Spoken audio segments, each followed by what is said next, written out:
Hello friends, today we will discuss balanced parentheses in our video. But before that, I want to tell you I have made different playlists for each data structure. You can go for array data structure for all the questions. I have solved these questions with the help of Python programming. So you can check it out. With array, I have also made binary tree where you can find all kind of questions related to binary tree. And at the end, I have solved them with the help of Python. So today, I'll be solving stack. So back to our question. First question arises, what is balanced?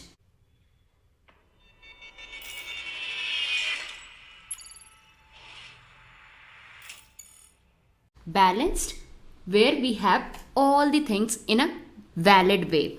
For example, if I have a square bracket or a curly braces or parenthesis, these are said to be balanced. Let's see with the help of examples. For the first example, I have x plus y with square brackets. With this, it has opening bracket as well as closing bracket. So I can say this is balanced. Now if we see the second example, here we have opening square bracket, then curly braces, and then it is closing curly braces and then closing square bracket. So this is also a balanced. Now for the third example, here we have opening, then opening curly braces, and then a expression. But here it does not have this closing braces. So this cannot be said to be balanced. Now for the fourth example, here we have opening braces, then opening curly braces.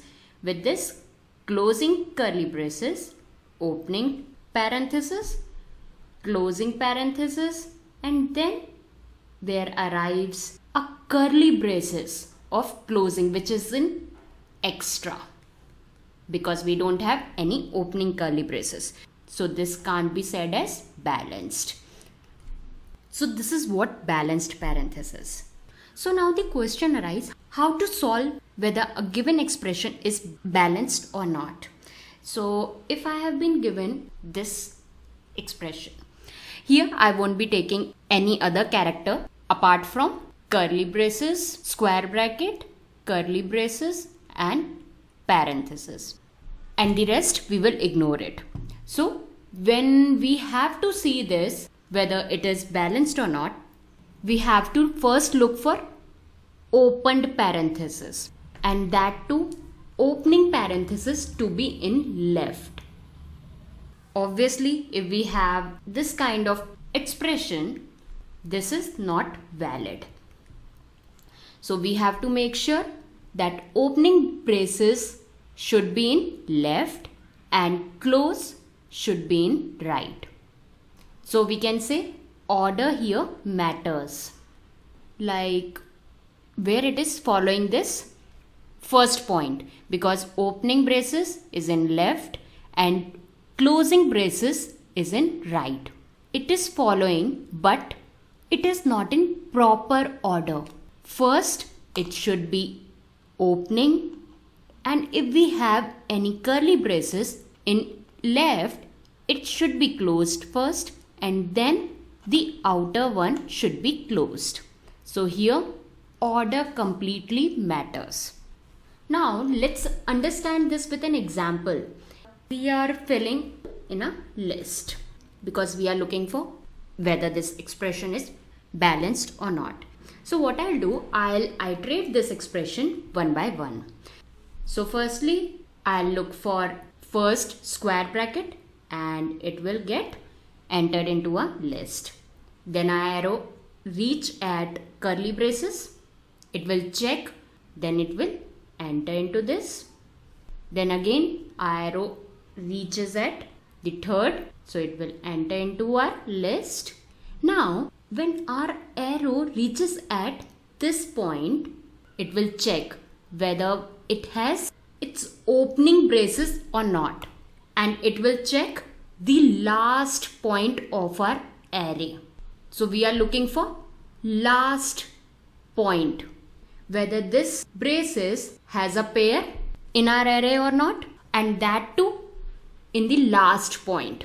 So when we need to check the last point of our array, here we can make use of stack, because we know stack data structure always works on LIFO, where we always make use of last in first out. So here it will check easily with the last point of our array, and here it matches out. So we will say to pop this from the stack when we are using stack data structure.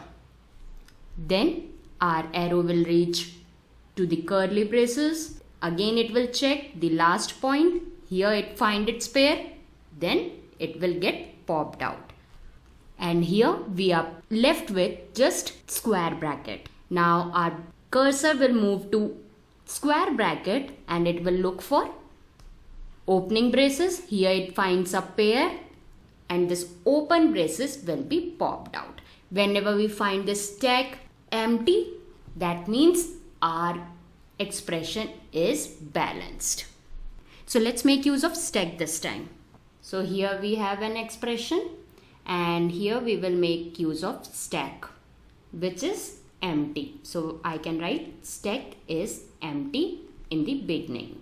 Now the second point, we will iterate our array. Let's initialize it with A. So first it will iterate on square bracket and it will check first onwards whether it has any pair in our stack or not. But stack is empty right now. So here it's not there. So this square bracket will get appended in the stack. So we can write if AI is not on stack, push into stack. Now cursor will move ahead as it is our opening braces. So here it will get appended again.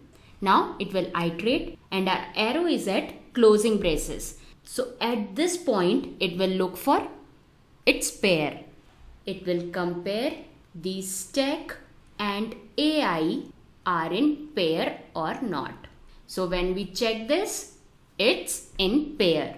Then the element should be popped out.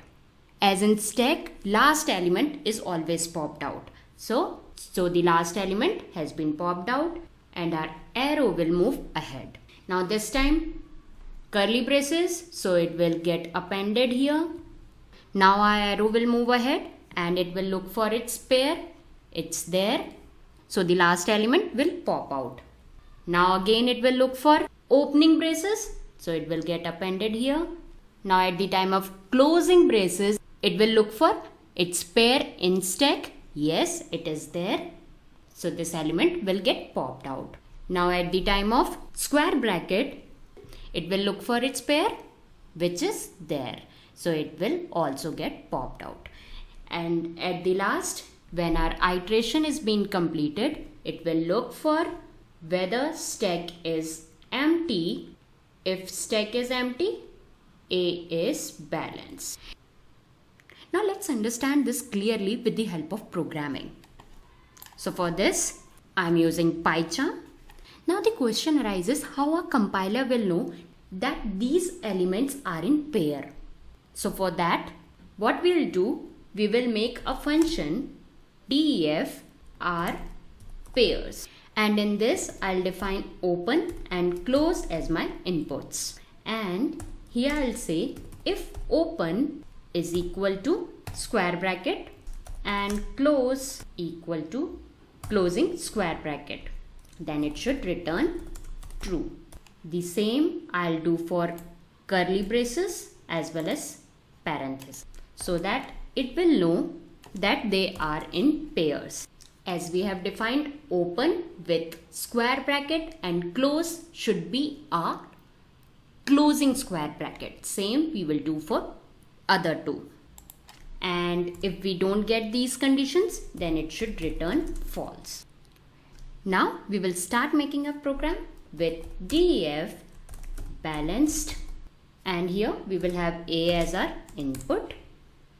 Let's define a stack which is empty, and then we will start iterating for I in range up to len of A, right? Now we will check for opening braces. So the first most thing what we did, whenever we find this opening square bracket, we used to append in our stack. I'll append into stack. So whenever we get any opening braces, whether square bracket, curly braces or any parenthesis, it should be directly appended to the stack. Now what if we get the closing brackets? If such condition is there, obviously they will get after this has been appended here. So we will look for our pairs. So here we will check for our pairs, and that to the top of our stack. So what I should write? Stack minus 1. It will point out. So we have to look for this top of the stack as well as the element which we are iterating. So I'll put if stack dot pop as we did here. With this we have to check whether our stack is empty or not. So or len of stack should not be empty, else it will return false. So this is our program. So for this I'll take an example and let's run on this. I have an empty stack, so I'll make an empty stack over here, and then we will iterate our elements. So first it will check for opening square bracket. Here it is, and it says to append into our stack. So this will get appended. Now for the second iteration, the curly braces, it's there. So again it will be appended here. Then for the third iteration, this is again an opening braces, which we have mentioned in if condition. So here it will get appended. Now this time it is a closing braces. So it won't be going to if condition. Now it will enter to elif, where we have this condition, and it will check whether stack minus 1. Stack minus 1 is top of our stack. So this is our stack minus 1, and AI. AI is closing braces. Are there in pairs? So we will look for open is this and closing is the closing braces. So it will return true. That means they are in pairs. So here our condition satisfies, and stack dot pop. That means this element will be popped out. Now for the next iteration, it is looking for opening braces. It is an if condition, and here it will get appended into our stack. Then our cursor will move forward and we will have the closing brace. So it will enter into elif condition and will look for top of stack to be here and AI to be whether they are in pairs or not. So it will go to our function, and here it satisfies, so it will return true. That means this is in pair. Now here if condition satisfies, so it says to pop out. Now our cursor will move forward, and here it will look for closing braces, which is again in elif condition. Now it will check for stack top, which is opening braces, and our AI is closing braces. That means they are in pair, so this will also be getting popped out. Now our cursor will be on square bracket, again in elif condition, and stack minus 1 is just one element left, which is opening square bracket, and AI is closing bracket. So this element will also be popped out. So now we can see this stack is empty. The given expression is balanced. So we can say whenever our stack is empty, A is balanced. So let's write this also in our program. So I'll write if len of stack is equal to 0, then it should return true, that our input is balanced. Otherwise, it will go in else and return false. Now we will call the function. So here I have taken the same expression on which we have worked out. So let's run it. Oops, here I have to give in string. Let's run the program, and here we got true, that our input is balanced. Now let's make some changes. What I'll do, I'll just define this as we have opposite braces. So for this, I'll run the program, and here we got false, that our input is not balanced one. So hope you understood this concept. So with this, please give a like to my video and do subscribe my channel. Thank you.